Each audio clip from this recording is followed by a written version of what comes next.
Being African comes with its own unique set of experiences, cultural values, and ways of seeing the world. And when you're an African with a non-African friend, it's not always as simple as just hanging out. Sometimes it's full of cultural misunderstandings, awkward situations, and funny moments. But at the end of the day, it can be a rewarding experience for both of you.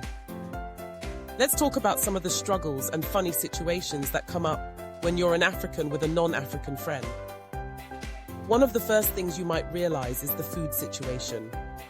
African food is rich, flavorful, and often very different from what your non-African friends are used to.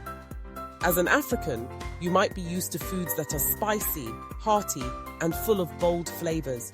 But when you try to introduce your non-African friend to traditional African dishes, it doesn't always go as planned. You bring your friend over for dinner, excited to share your cultural dishes, maybe some jollof rice, fufu, or a big bowl of egusi soup. You know it's going to be delicious, but when your friend takes their first bite, they're often taken aback. They might not be used to the spices, the textures, or the combinations of flavors. And then the inevitable happens. You watch as they take a bite, and their face changes. You can see them trying to keep it together, trying not to offend you, but you know they're struggling.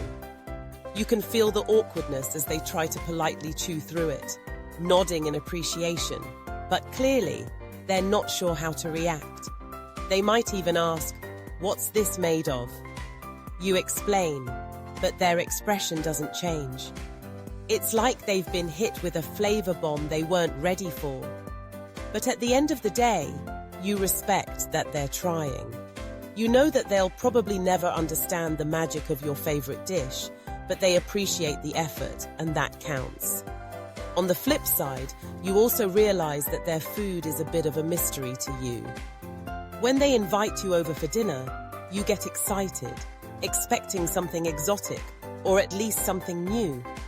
But then it's usually pizza, pasta, or a salad.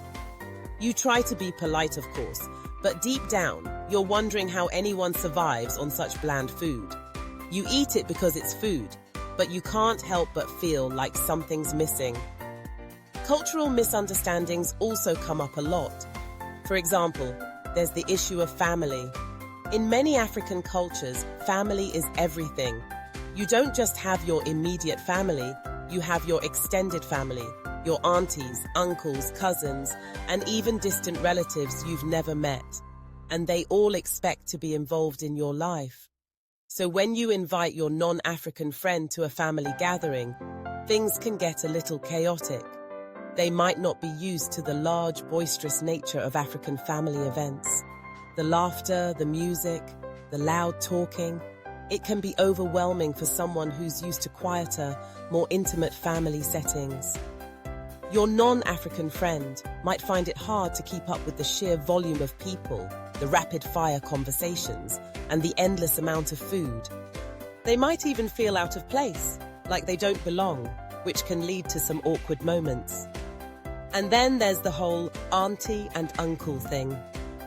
In many African cultures, you refer to older people as auntie or uncle, even if they're not actually your relatives. So when your non-African friend is introduced to your extended family, they might be confused about why everyone is calling them auntie or uncle. They might even ask, "Wait, is that your real aunt or uncle?" You explain, but they still don't quite get it. There's also the issue of language and accents. In many African households, multiple languages are spoken, and switching between them can happen seamlessly. You might be speaking in one of your native languages, but your non-African friend doesn't understand a word. And sometimes you forget that they don't speak your language. So you find yourself in situations where you're speaking to someone else in your language, not realizing your friend is just sitting there feeling left out. Even if your friend tries to learn a few phrases or words in your language, it can lead to some funny situations. You might teach them a greeting in your language, and they try to say it, but their pronunciation is completely off. They might say something that sounds nothing like the word, and instead of sounding like a polite greeting, they accidentally say something totally different. maybe even something inappropriate. Another struggle is the difference in social norms and behaviors. In African cultures, there's often a strong sense of respect for elders. When you're in the presence of older people, you're expected to show deference. Stand when they enter the room, offer them your seat, and avoid interrupting them. For a non-African friend who's not used to this, it can be awkward and uncomfortable. They might not understand why you're being so formal with your parents or older relatives. They might even get frustrated because they're not used to this level of formality. They may feel like they're being treated differently or that you're being too respectful. This is especially true if your friend comes from a culture that emphasizes individualism over respect for hierarchy. You might also notice that when you visit your non-African friend's house, the atmosphere is a bit more relaxed. There's no pressure to be formal or overly respectful. It feels easy and laid back, but sometimes you might miss the closeness of a more structured environment. And then, of course, there's the whole issue of holidays and celebrations. When you celebrate an African holiday like Christmas, Easter, or a local festival, it's a big deal. The celebrations can last for days, with lots of food, music, dancing, and family gatherings. But when your non-African friend talks about their holidays, it's often a much quieter, more subdued affair. You realize that your celebrations are on a completely different scale. You try to invite them to one of your family events, but they might not understand the sheer size and energy of it. They might be shocked by how long the celebrations last, how much food is involved, and how much attention is paid to every single detail. But they'll also be impressed by how much it means to you and your family. They'll see how the entire community comes together, and it'll leave them with a deeper understanding of your culture.